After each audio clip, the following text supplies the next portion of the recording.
अब जर्मनी के कई अर्थशास्त्री और पॉलिसी एक्सपर्ट्स खुलकर कह रहे हैं कि इतना बड़ा खजाना किसी दूसरे देश में रखना खतरे से खाली नहीं है।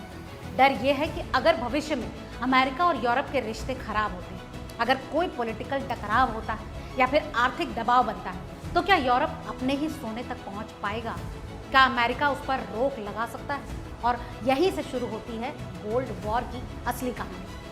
अभी कोई बंदूक या फिर मिसाइल वाला युद्ध नहीं, ये लड़ाई है भरोसे की, कंट्रोल की और सबसे बड़ी फाइनेंशियल पावर की। वैसे देखा जाए तो इतिहास भी यही सिखाता है।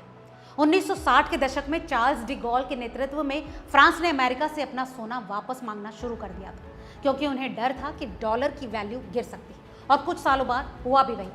1971 में रिचर्ड निक्सन ने डॉलर को सोने से अलग कर दिया, यानी ब्रिटेन वुड्स सिस्टम खत्म और पूरी दुनिया का फाइनेंशियल सिस्टम हिल चुका था। अब वही डर एक बार फिर से उठ रहा है।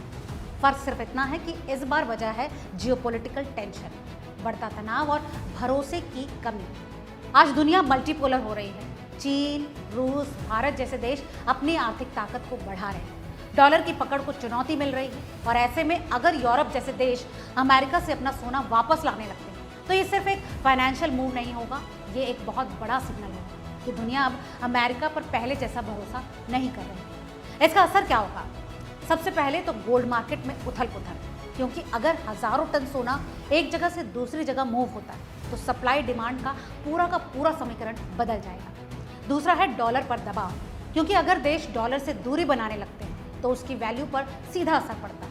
तीसरा है ग्लोबल फाइनेंशियल सिस्टम में अनिश्चितता और चौथा है आपकी जेब पर, क्योंकि जब भी दुनिया में अनिश्चितता बढ़ती है तो उसका सीधा असर निवेश, महंगाई और आपकी सेविंग्स पर पड़ता है।